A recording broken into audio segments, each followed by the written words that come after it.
事，现在又没事，欢迎收听解密404，我是解密爱出事的泽维尔，我是解密小恐龙棒棒。解密404，什么东西？你不要在那边蛇年在那边噗噗哦。诺言有听过噗哦，我觉得应该要先迎接一下我们的老朋友回归。我们的老朋友回国，来，我们请那个邦邦来跟我们各位听友们还有观众朋友们来介绍一下我们今天的来宾。我们如果有就是持续在听404的，一定不陌生啦，而且就是我觉得算是在我们的那个整个受访者当中，也是有一个就是很特别，是美国在台的留学生，但现在呢，就是一个我觉得就是口译员了吧，因为毕竟也接了很多的案子或者是什么之类的。诺言来了，是欢迎诺言耶！感觉像一些罐头音效，你知道吗？但是你知道这个距离有点远，手很 K。你说按不到那个罐头音效，所以我们自己拍一张。对啊。诺言有听过噗吗？没有那什么意思？就是台湾人，尤其是会应用在台剧上面，然后就是那个什么朋友间什么课堂要讲悄悄话的时候，是。但我觉得这好像放到现在有点，就它的发音就是喷丝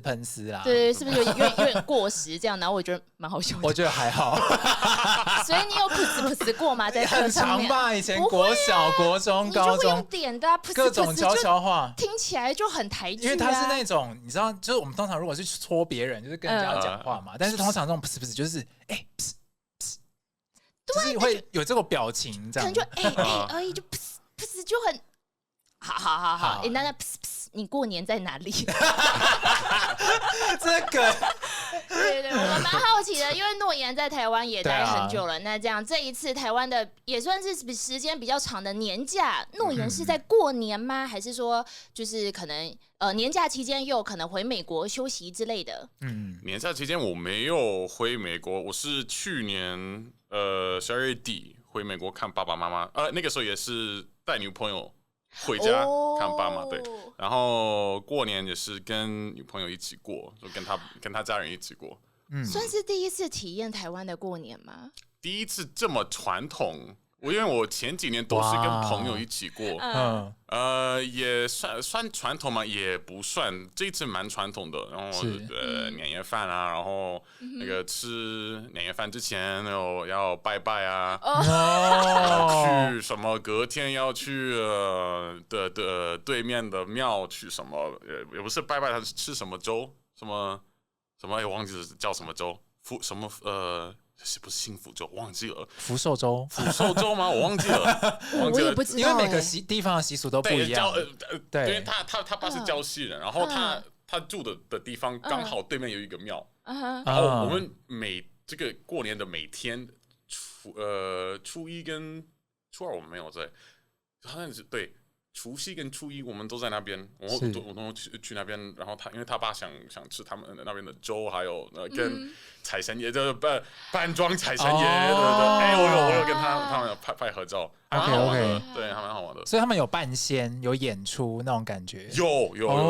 很吵，好传统哦。我也没有遇过，因为你知道台湾的2大传统地方就是台南跟宜兰，然后他们是产生出台湾的办桌文化的2个重要的根据地，所以宜兰是一个非常有趣的一个台湾东北角的地方，所以那边有很多的传统，在很多台湾人也不太清楚，因为他们影响了很多文化，包含台湾的歌仔戏都是从那边从落地扫演化出来的，所以基本上那边的应该说宜兰人都很引以为豪，他们是文化的发源地这件事情。对，你知识量很充足，毕竟我们是知识版的这个 YouTuber 加 Podcaster。泽维尔的部分没有，邦邦也很厉害。没有，好，到这边那过年的时候啊，有拿红包吗？有但那个时候不是在礁溪，那个时候已经跟他妈妈那边的家人一起过，我们去苗栗，全过程都是我自己开车。哇！所以你说你先开到了宜兰，对，先开到了宜兰，在那边过2天，是，然后再回到台北过1个晚上，然后隔天一大早4个人，有我跟女朋友、妹妹跟妈妈开到就下到苗栗，然后在苗栗过2天，然后再上台北。整个台湾大北方的引擎在我们现场，对好累，真的很累，一个人开车很累。丰沛的过年行程，对啊，满，真的充实的一个。因为我个人蛮想问，就如果是跟另一半的家人一起过年，会紧张吗？会。而且我这好好听哦。对，这个问题问得很好，因为我本来觉得，因为我女朋友一开始就问我，你会紧张吗？那是我家人，我就觉得有什么好紧张的？但后来我才知道为什么他要跟我这个让我做一些心理准备，因为真的很多人。有快30几个人不同的，然后大家都想跟你聊天，因为当然在这么多亚洲面孔里面，我显得比较突出一点。你谁？是你男朋友？好帅哦！但哪里人？你怎么会来台湾呢？这种各种问题，那蛮可爱的，喜欢。那这样诺言分得出来就亚洲的大家吗？对啊，因为进去的时候应该会说吧，这一位要叫什么？太多了。但他妈妈，我女朋友的妈妈很可爱，她每一次给我介绍一个新的成员亲戚的时候，这个是姑姑，这个朵阿姨，这个朵阿姨应该是大阿姨，这个是我的这个。姑丈啊，这叫什么？谢谢妈妈，谢谢，好贴心，真的。因为这其实也不止诺言啦，其实对于台湾的小孩都是一样的状态。觉得每一年过年回去是一种噩耗，就回去的时候就很像那个穿着 Prada 的恶魔，就感觉自己在。然后旁边要有一个秘书跟你讲说，最好就是要跟你讲，对这个人啊，从小有没有抱过你？真的有没有帮你洗过澡？有没有牵过你的手？你跟他的那个缘分在哪里？什么之类的？对，你忘记了吗？那时候我才婴儿，你确定我会记得？就感觉自己在《红楼梦》里面。所以如果是回去美国跟家人团聚，大部分是不会有这么多人在，是吗？我们不太因为我们家其实也不是奇怪，就是没有像美国传统家庭那样，因为很少会那么多人都集合在一起。是，但是有嘛？但是就算集合在一起，也不会有那么多人，真的是快30几个人。我们有一个大合照，等一下可以给大家，可以给你们2个看一下，对，看一下，真的很多很多。然后就唯一一个长得不一样的人都是我，就是很奇怪。我自己看就觉得中间怎么会有一个外国人？应该也特别高吧？跟他们比，对，就特别突出啦。毕竟诺言就长得又高又帅，对不对？然后就亚洲妈妈最喜欢的脸孔。对。然后红包的话，因为他们每年都会办一个什么抽奖的，的一个活动，所以人多到红包要用抽的。对，然后前3名会拿红包，然后我今年好像我的手气不错，因为我得了第1名，头奖给那个，他妈妈真的很不可思议。拿到3000块回去，缘分可以。那你要包吗？我没有。想说年轻人要包给大人吗？之类的，因为像我今年也没有包啊，有点过分这样。会吗？不会。就是我今年，然后我爸自从您分享这个坑爹这个事实之后呢，我们的各位观众朋友都很开心啦。我姐姐那时候好像也有特别在把这件事情跟我讲吧，那我妈妈听到好像也蛮开心的，还是怎么之类的，就是对，女儿啦，对啦，永远的女儿啦，坦诚自己的错误，永远的画面啦，不要再坑永远的画面，听起来有点不大吉利，怎么啊？过年啊？过年已经过很久，我们已经开工半个月了，有没有？越来越上轨道了，对。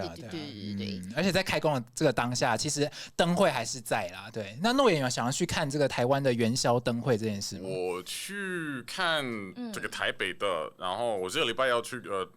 一趟桃园去看，因为他们有一个宝可梦的。对，他们有小提灯，很大只的卡比兽啊，对。所以诺言其实是喜欢日本动漫的东西，喜欢包括你看，各位观众朋友，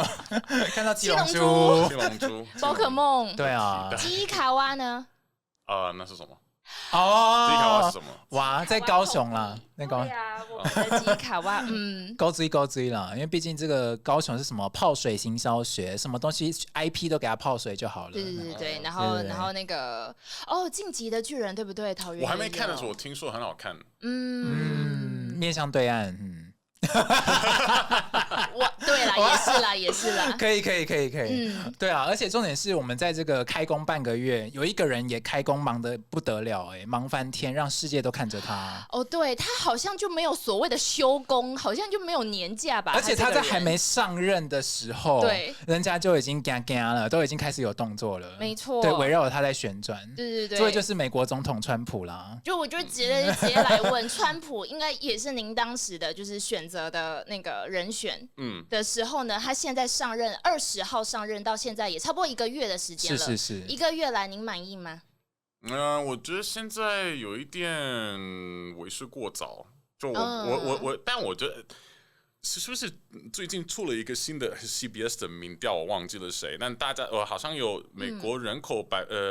70%都同意他说到做到，他说到做到。我也觉得他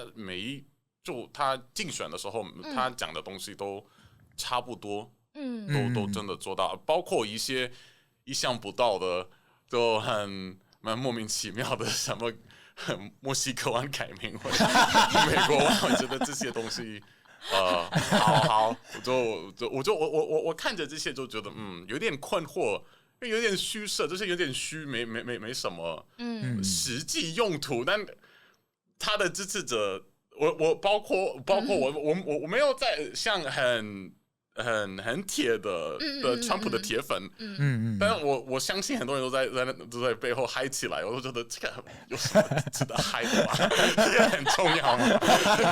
因为毕竟在台湾有外婆的澎湖湾嘛，对不对？对。那可能在美国有外婆的墨西哥湾，现在变外婆的美国湾，对，甚至那个科技大厂就是看要不要跟进改名，是在地图上等等之类的。没错。因为其实川普上来这1个月，新闻是真的不断而且就一直在发生速度很快。我觉得我追得很辛苦，对啊，我也跟不上。我觉得有时候对吧？对啊，他都跟不上，这每天都是新的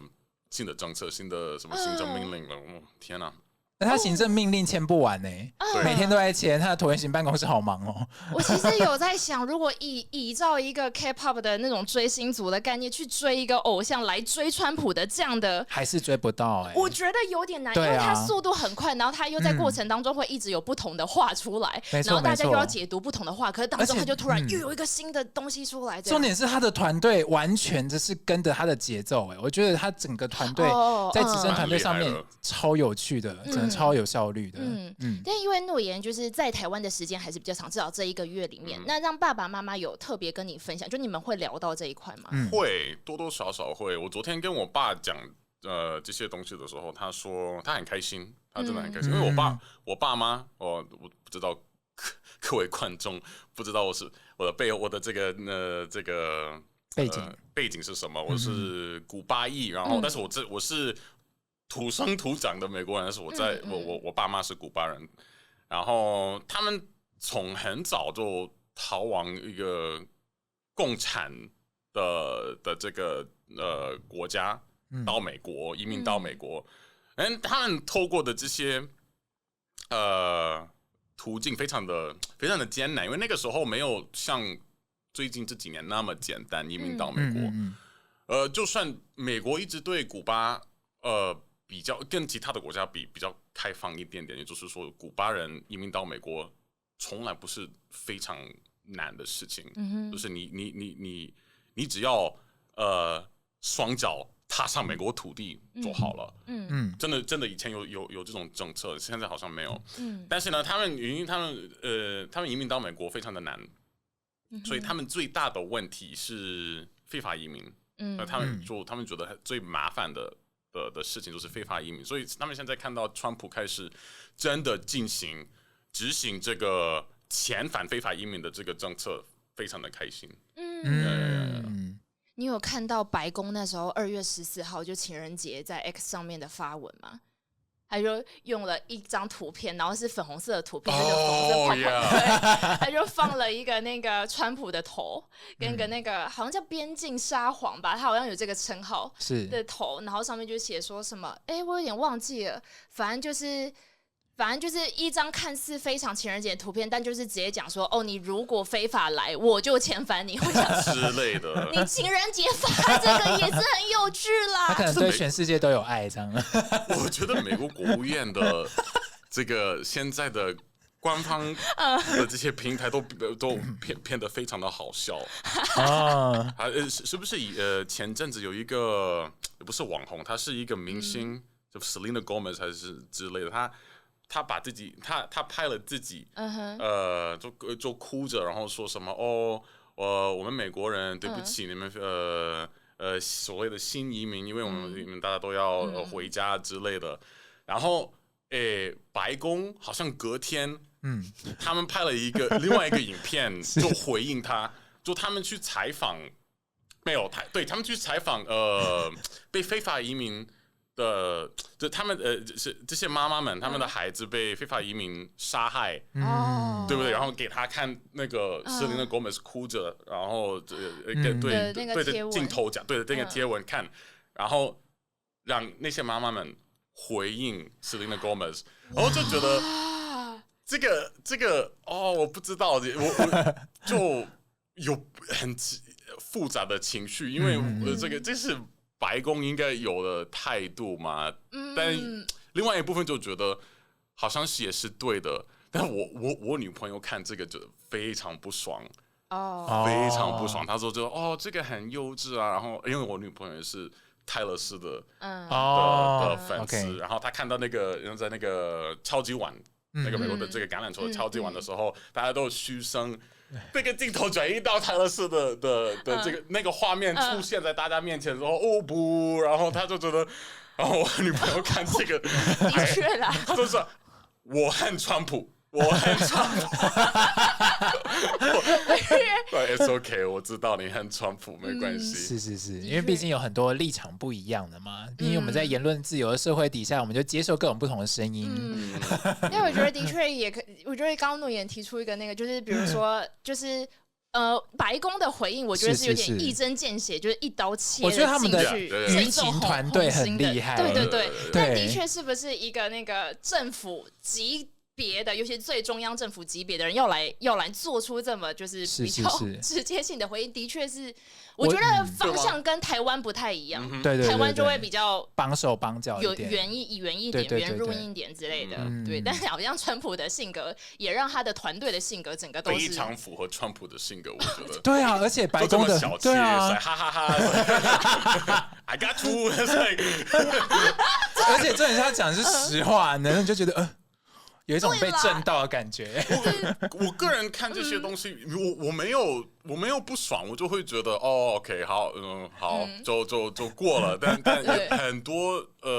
就某方面会替他担心，说会不会吸到一些恨值，吸恨值之类的。对。但搞不好人家是计算过的，对不对？你说他发这个，因为你知道他的那个白宫的发言人超年轻，可是他的经历超级厉害，那位女士，对，我就想说，川普团队都会大用特用这些很有才的年轻人，然后并且给他们很多的这个权限，让他去自由的发挥。所以当他们想说这个舆情正在处理的当下，搞不好这些人都是已经计算过可能会有什么反应啊。然后如果在他们预料范围之内的话，他们搞不好有更重要的事情要做，我猜啦。那诺言有现在就是看到现在这个月，你有对哪一个他的工作团队的人员比较有印象，或者你觉得就印象深刻，我没料想到这种吗？国务卿，国务卿也是古巴裔，国务卿我爸妈很喜欢，我也很喜欢他蛮厉害的，他也是前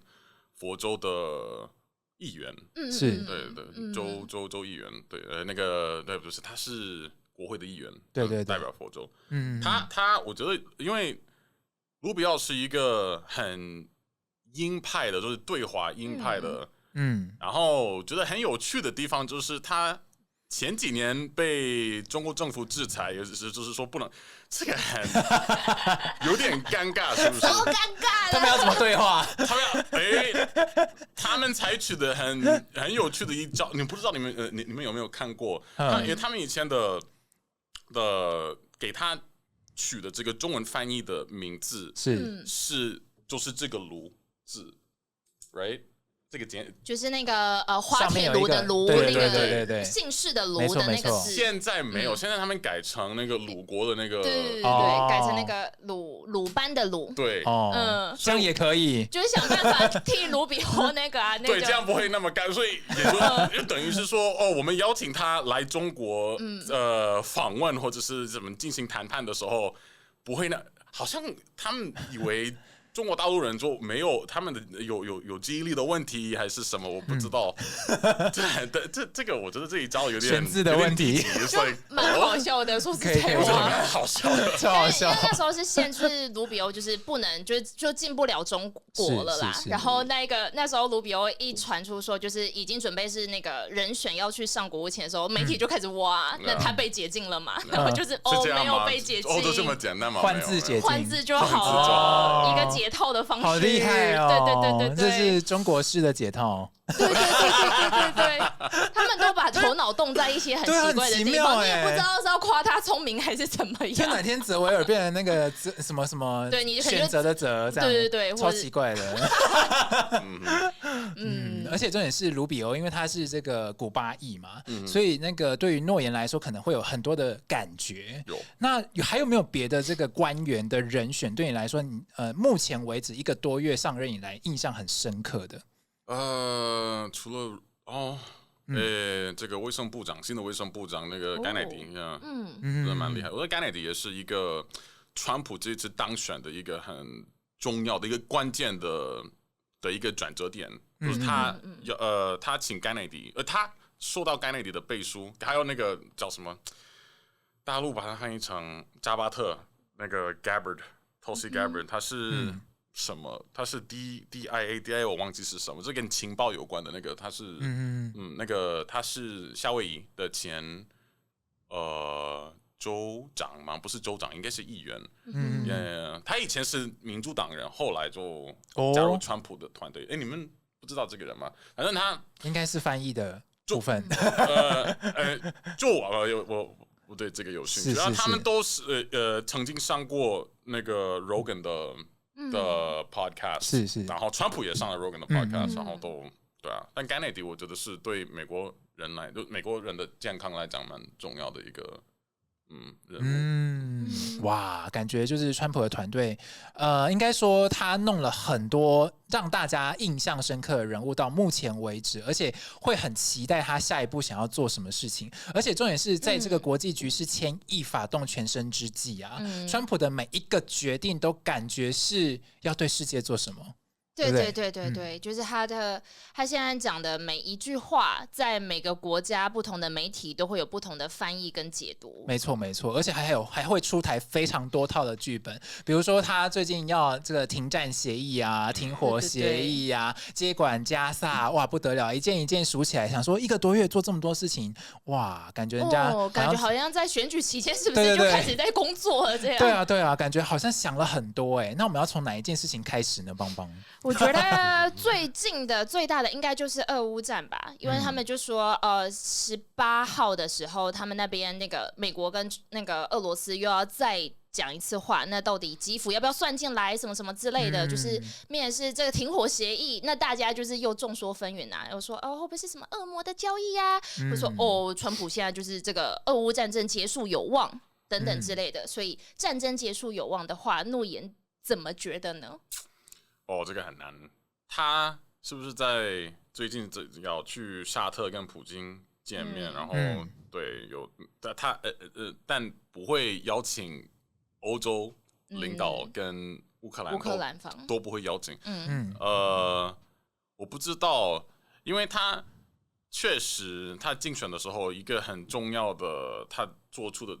承诺就是要停火，对不对？所以这个也是美国内部说美国人大家都很期望可以赶快结束战争，因为这个我觉得对乌克兰的这个拨款有点过了头。然后最近是不是乌克兰总统出来说，中间好像有100亿吗？因为他说总共是1700亿，然后他说我们只收到了700亿，中间1000亿我不知道不见了，是，所以美国人对这个对这个东西非常的愤怒，可以说愤怒。一大部分的美国人希望可以赶快结束战争，但至于他什么时候能达成这个停火协议，我不知道。觉得因为乌克兰好像他们失去的这些领土好像是拿不回来，对不对？他们或者是要透过谈判处理要不要交换领土之类的，因为看起来好像只有乌克兰方去提说，如果停火的话，那可能可以那个他们占领的俄罗斯的土地。或许可以还回去，或者是用什么自治区的方式，怎么做处理之类的。对，听说是要把他们这个什么乌东地区的那个矿产，不是矿产，就是稀土的那个部分给美国的承包商，就到那边可以开采，然后这个可以做一个赔偿或者一个交易，因为川普就是这种商人的思维。然后这4个州。就全部都给俄罗斯，然后乌克兰就会变成一个缓冲区，就不加入北约。但这感觉如果真的就照着川普的这个说法来去做，我会觉得乌克兰真的很委屈，因为他们失去了很多。但战争确实，我觉得一定要，因为你听川普讲。他好像要把重点转移到亚太跟印太地区，所以要赶快结束乌克兰战争是首要目标。因为那时候我有听专家分析讲说，就是结束俄乌战有一个很重要的目标，是有可能想要盘算是联俄制中的部分，没错。所以那时候就在想说，但的确听起来这个乌克兰这边到底要怎么处理，就是怎么样才可以？因为我觉得泽伦斯基也是一个比较冲的人啦，我觉得他是，尤其他每一天这个在那个节目上面，不是节目上面，那个在镜头面前都穿的很都穿的很舒适，这是大概是我看过他以前是演员啊，对啊，所以我就想说那。他这样子的安排，到底他要怎么去平衡好俄乌之间的状态？然后普丁又感觉是个小狐狸，没错，应该是老狐狸吧？老狐狸，对啊，他如果是小狐狸的话，可能没有这么厉害。对，我觉得他们两个之间在可能谈判的过程当中，可能在里面的协议的那个状况，我觉得可能很快的，搞不好在这2个月内就会有很快的这个细节出现。我们可以持续来观察，到底这个细节到底对哪方是有利的，还是双方是各退一步的，就是互相减一。就觉得说，至少看到现在有觉得这件事情是有在动啦，就它是有进展的，不是对峙的状态这样，而不是一直打下去，或者是一直给钱给某一方军援，所以其实因为我一直以为，就是我看到的所谓网络上面声音，我一直以为美国人是抱持着那种观望吗？没有，就乌克兰人很可怜啊，什么什么之类的。但其实美国人真正生气的是我们的军援一直出去，然后看不到那个成果，这样子吗？就我觉得会某一程度来讲，就是会厌倦，因为这个俄乌战争已经快4年了吧？太久了，太久了。然后看不出来什么好的结果，就是这个没完没了，到底是。你说，会打垮俄罗斯，我觉得不太可能。这个就蛮明显的现在。然后你说，乌克兰甚至有可能没办法，他们失去的这个领土是拿不回来的。所以我们到底要支援到什么时候？这个是很多美国人都在想，而且美国内部我们自己有很多问题，然后。什么这个加州的这个野火，然后其他地方的飓风，然后很多灾难都在发生。他们是那边的居民受到的这些资源不多，然后看我们拨给乌克兰这么多钱，就很多人会觉得有点生气，至少有点。我真的有点不爽，对，因为我那时候看那个川普不是有到那个加州那边，就洛杉矶市，然后洛杉矶市的市长呢，他在那个当下嘛，不是做了一个 U 型的那个圆桌会议嘛，然后在那边进行一些谈判。那洛杉矶市那边原本是说什么？哎呀，因为这个政府的那个办理的程序很复杂，所以要一步一步来。所以如果你失去家园的这个人没有办法马上回到自己的家来清理家园，所以因为要经过很复杂的程序。那时候我觉得川普做的很好的一部分就是说，因为他们都是灾民嘛，所以那我们可不可以马上就简化这个程序，由联邦去做处理什么之类的，然后马上就拍板。所以有很多的不管是台湾媒体也好，他就直接下了一个标，说什么川普铁腕啊，然后就是如何去施压洛杉矶市的市长啊，怎么样。但是我看到的一个重点就是，如果我们是解密404嘛，我们就反过来看。如果是说像川普这样的作为，说想说他是不是想要赶快让这些灾民，或者是失去家园的这些人，能够赶快拿到不管是补助也好，或者是加速他们复原家园这个措施也好，我觉得可能是有另外一个角度。因为另外一个角度就是，比如说我们在看加萨这个问题的时候，也是很有趣的，就是人家就想说他要接管加萨，然后你知道台湾媒体就这种砰像火山爆发一样说。他要接管呢，说会不会像阿富汗一样？他会不会就是给他接管之后又给人家放弃？然后那边的人怎么觉得？那边的人怎么觉得？那巴勒斯坦人怎么办？那这个关于这个议题，诺言怎么看呢？我听因为那个时候是什么？以色列总理去美国跟他会面，然后他讲他对这个加沙走廊的这个未来的规划，你看，内塔尼亚胡的表情都很有趣，连他自己都很意外了。哈，你在说什么？他说什么？他说要把加沙走廊变成中东的夏威夷的一个像度假村一样。我自己听着都觉得，哈，怎么走到这一步了？但因为我个人对包括以哈冲突跟这个以色列在中东的这个位置，还有这个历史，我觉得非常的复杂，还有不懂。但难道我们要一直回到以前的那个方式吗？因为显而易见，就这个走不通了。那已经好几千年都在打仗，然后一直都在打。我觉得。以后不管怎样，要有一个新的我说的是加沙这个地方有一个新的计划，有一个新的安排，不管不然就会一直像这样下去。我也觉得不好，因为那当地居民也都他们也失去了自己的家园，然后要移民到一个邻国，然后对邻国来讲，一个压力非常的大。是。然后川普说什么邻国也这个富有国家可以去那边投资，然后什么欧洲各国也可以去那边投资，然后不知道，我们拭目以待吧。川普有很多很有趣的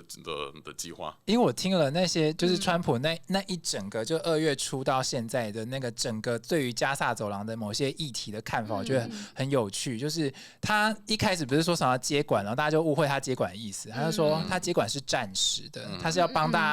那个加萨走廊那边先清理，比如说战火之后的那些余烬啊、地雷啊什么什么，然后把它清理干净之后。他之后会有一个所谓的巴勒斯坦人的身份验证，因为巴勒斯坦现在是难民嘛，那他不能去到其他中东以外的这些国家，然后在那边麻烦其他国家，所以他感觉那边是他们还会再回去。就是按照川普目前团队中的说法，他有可能再回去，对，然后在那边处理完这些干净之后，那边变成一个所谓的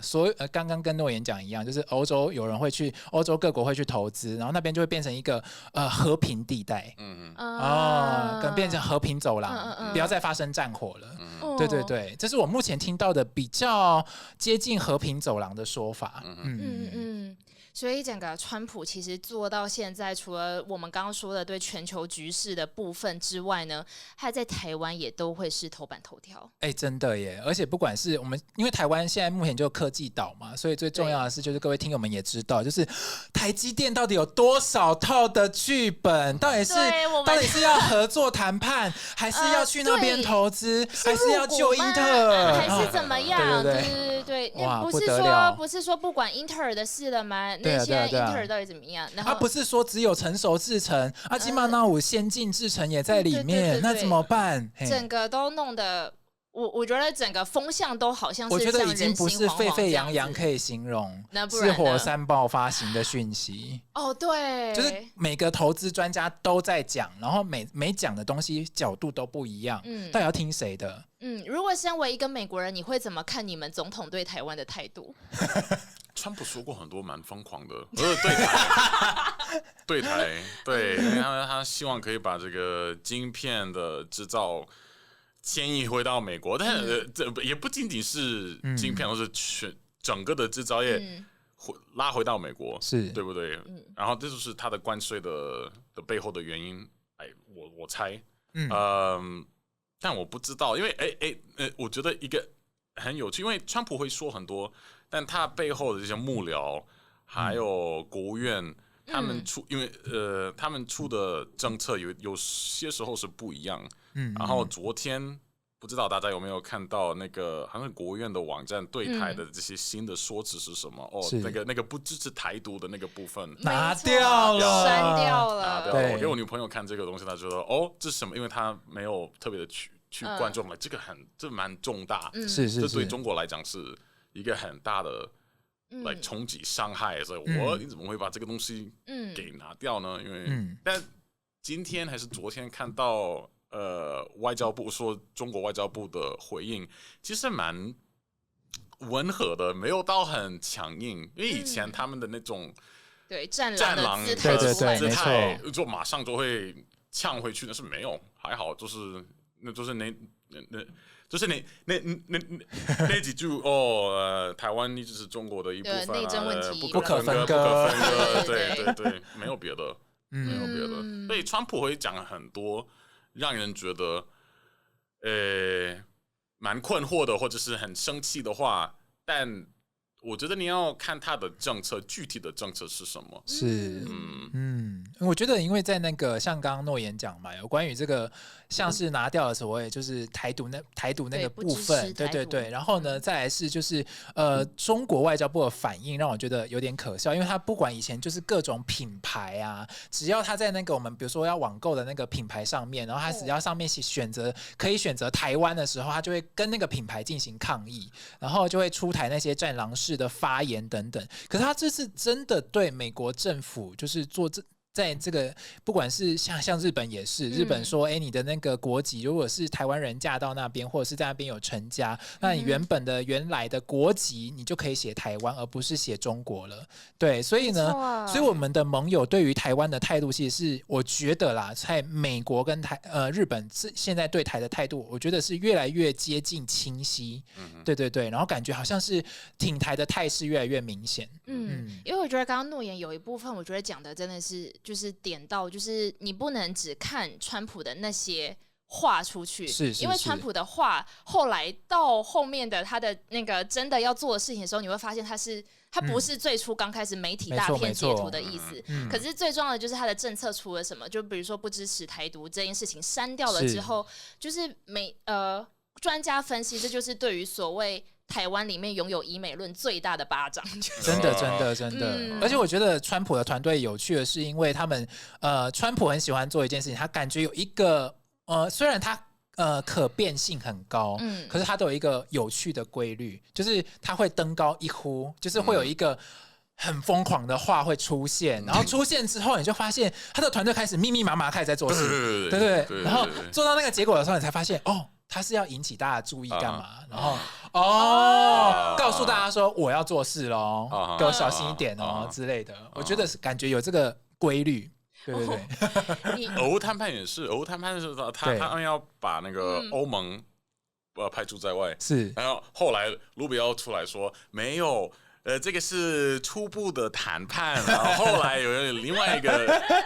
有一个第二阶段的谈判，当然要把欧盟跟乌克兰拉进来一起谈，基辅不会在外面啦。对。所以等于美国人现在是不是就会养成看到总统说话的第一时间，要做事喽，要做事喽。对，就不是直接是那个，就是想说至少我要来观察了这种感觉吗？对。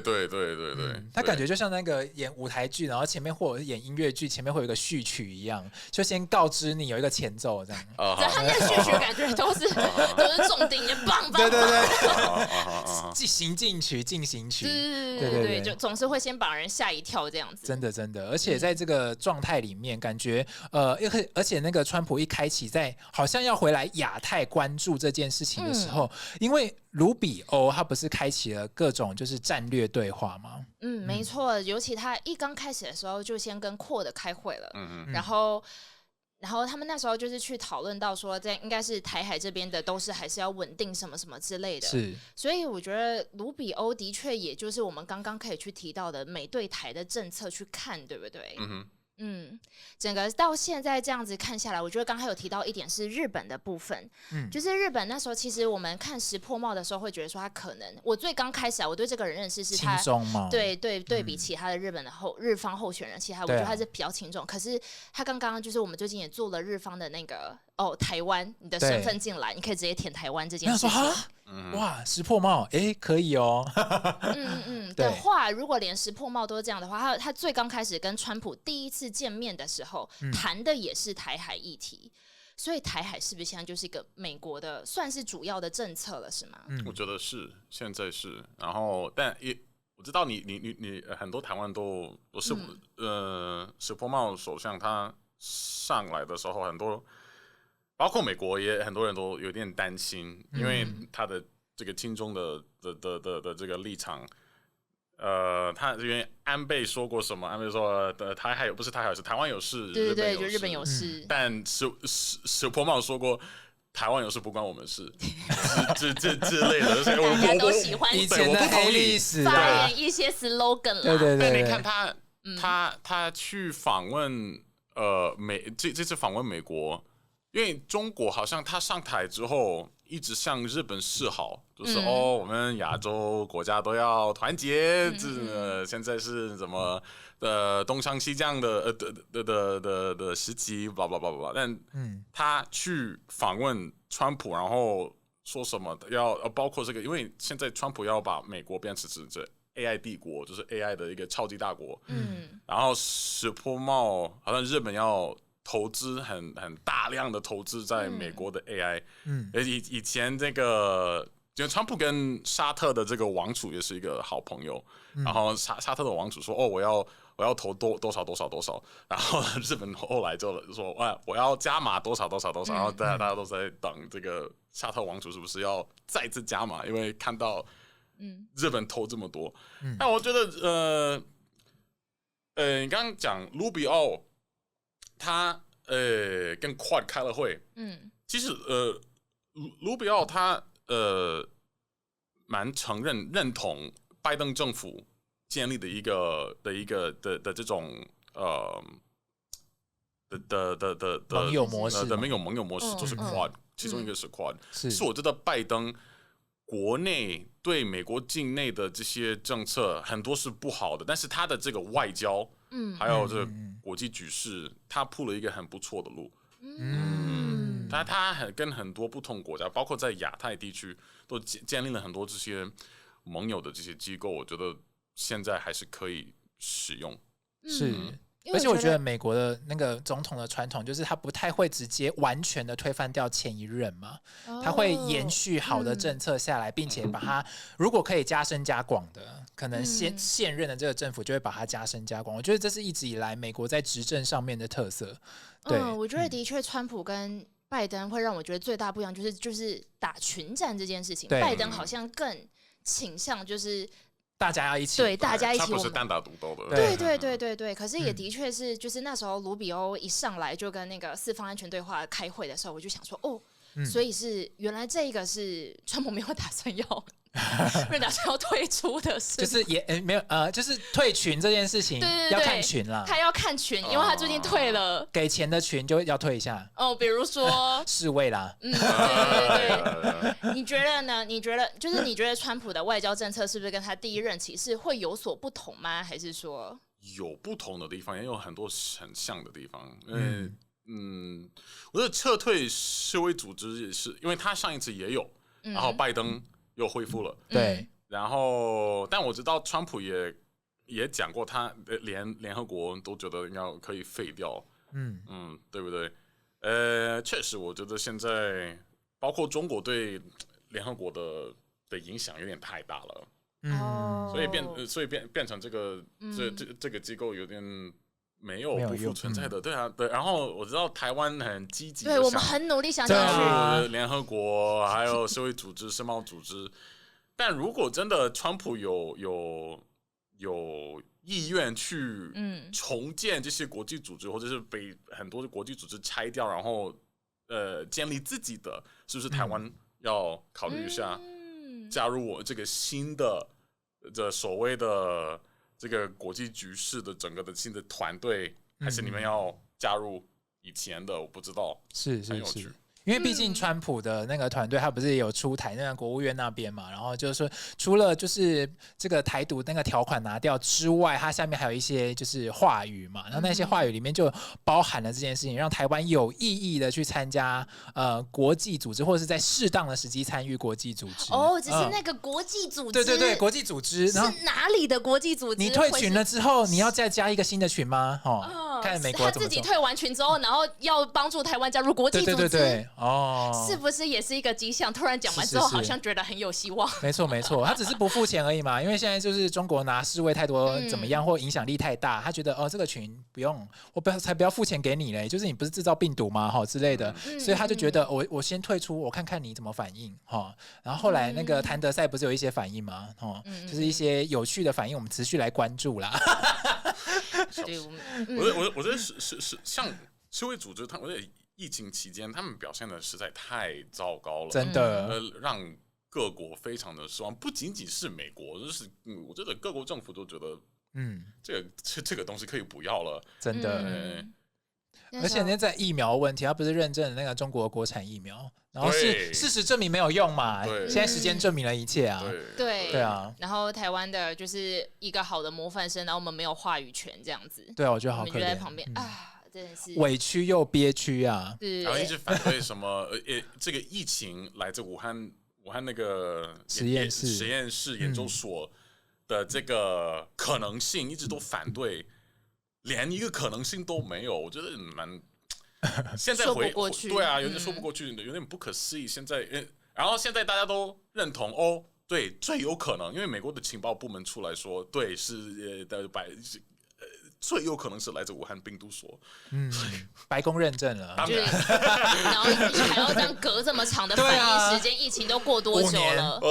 对啊，我觉得就是中国的影响力，如果中共的影响力如果这么大的话，感觉他真的必须要有一个铁腕来制裁他。他不是很喜欢铁拳大家吗？对啊，感觉自己被扒2下，可能就会醒了这样。我想说，台湾其实走到现在这一步的时候，就是我们的确面对现在川普的，好像看起来很多言论下，我们也在去想，就是产业面啊、政府端啊，都一定会在想说，我们要怎么来因应新的国际局势。没错。可是与此同时，我觉得台湾的国际地位并没有下降。我觉得我们一直，我自己是这么觉得，我不知道会不会想出来变，可是我觉得我们一直有被当成一个我们的声量越来越大，对国际主体在做沟通跟谈判的那种感觉，而且感觉好像会不排除我们要干嘛干嘛，就是比如说在外交上的怎么样承认，感觉有默默的暗流涌动，可是这个暗流感觉是那种你知道黑潮不是黑的，是温暖的，还不到摆到台面上面去说，可是感觉那个情势已经出来的时候，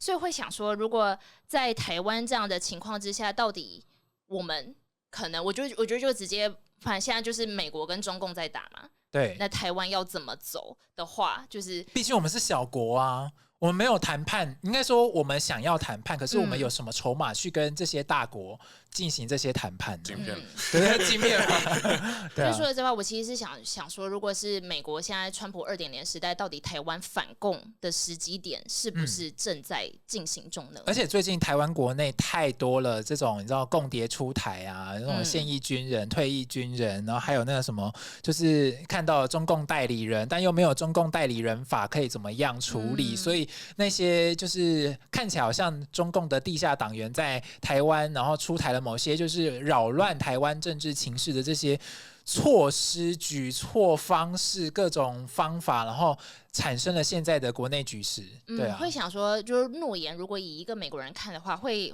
觉得说，就是在美国政府都已经这么清晰明确的对中共去做出限制或是什么的时候，台湾明明应该是一个这个共产势力的，就是遭受第一线毒害的国家，我们却还是有点温温的吗？我觉得台湾的，因为台湾你们这边我觉得完全不一样，你们在最前线，对不对？是，所以可能你们采取的行动跟政策应该比较，因为美国没有这个迫在眉睫的威胁，就是我们最大的威胁离我们很远，中国、俄罗斯这些地方离我们很远，各自一海偏大海，但你们的就在一个海峡，对，一个海峡，所以呢，中国对你们的渗透，你们要警惕。非常警惕，然后采取非常严厉的措施来打压这些，因为这军人被渗透，尤其是国军被渗透，这个很可怕，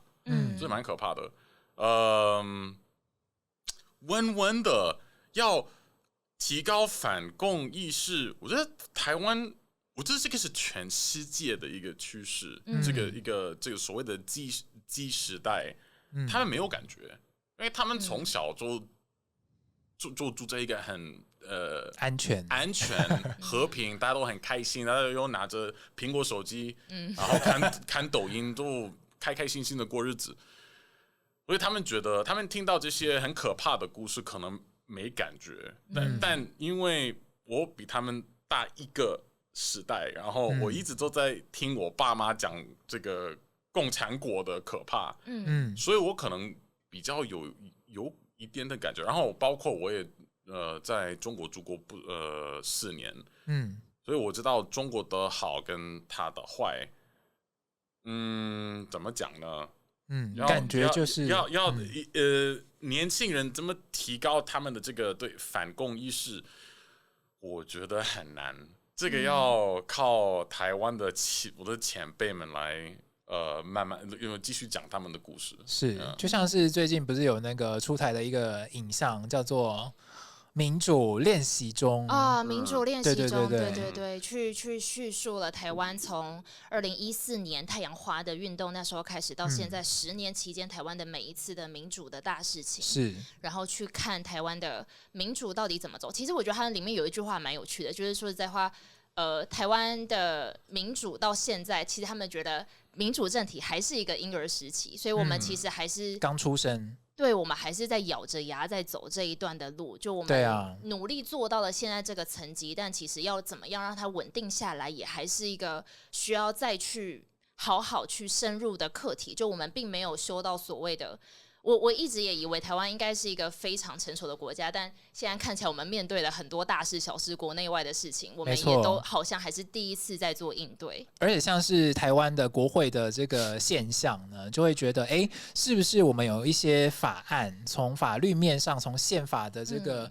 位阶上面，必须要多一些保护的措施，或者是更强而有力的这些保护措施，让台湾的这个整体的民主体制能够持续的保持下去。就我觉得这是台湾人必须要持续面对的一个应该说不能说它有趣，因为所有的前人都是含着血泪而过来的，这个民主是得来不易的，毕竟台湾真实的经过了所谓的威权时代，所以在这个底下，我觉得台湾人从年轻，就是刚刚讲的 Z 世代嘛，就是到底从年轻人这一块要怎么踢掉这个铁板。对，不是说年轻人怎么样就是应该说年轻人他有很可贵的，因为他生长在和平的年代。可是问题是，感觉这些已经他觉得僵化了的不想去思考的那个状态里面，他没有去看到所谓的危机吧，我觉得。我也蛮想问问美国人对于可能年轻比如说 Z 世代的教育，就是包括可能外国的可能敌对阵营或是等等之类的，应该要国家安全注意这一块，我们会有特别的教育的方式，或是他们会是 Z 世代会怎么在面对这件事吗？我自己对 Z 世代非常的失望，我没有抱有任何的期望，尤其是美国，就是他们超级废。这也不是他们的错，没办法，因为美国的教育系统，我觉得50多年以来都被极左派控制，所以他们学的东西跟实际的状况有一点偏差。也就是说，你比如说我，因为我是从小一直都在那个公立学校里面上课，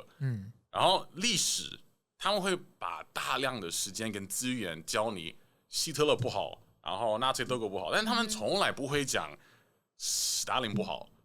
苏联不好，很少会提到，你很少会听到苏联或者是中共不好，很少，对，几乎听不到，所以呢，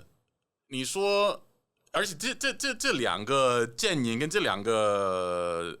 政治理论理念都非常的邪恶，大家都可以同意这一点，但你不跟人家讲共产党或者是共产主义的不好，他们当然不会知道啊，他们就会觉得这个东西听起来乌托邦很厉害，然后他们真的会信那一套，是，所以我对他们没有抱有任何的期望的原因就在这里，但不是他们的错，我因为不是每一个人像我一样都有一个爸爸妈妈在背后每天告诉你，这个东西很可怕，你不要靠近，对，了解。感觉这是一个大时代底下，对，所以就是应该说各国的不管是政府单位也好，教育单位也好，或者是有关于我们这些Y 世代、X 世代，在更上几个世代的这些大人们，搞不好都应该要为自己的 Z 世代变成这样要出一份力吧。我觉得可能比如说。你的思想没有被交流，你的思想没有被讨论，或者是你的这个讨论让他们觉得很有压力的时候，他们可能也都听不进去。可是要怎么活络，让他们可以跟着一起思考，才会是那个就是好的关键点。真的，所以就很鼓励各位 Z 世代的朋友们来多多听我们解密404的节目。要在哪边听得到呢？我们可以在 SoundOn、Firstory、Apple Podcasts、KKBox。Spotify 跟 YouTube 都可以看到我们，也可以听到我们哦。那我们今天很谢谢节目现场呢，能够邀请到我们的美国在台口译员诺言来到我们现场。诺言也首次露面，是，真的让大家匹乓几雷这样哈，就是在那个美国在台呢，快要变协会的感觉哦哈。对耶，说不定 Who know？ 搞不好哦。对啊，未来期待大有可为这样。好，那我们就下期见喽，各位听友们，拜拜。拜拜。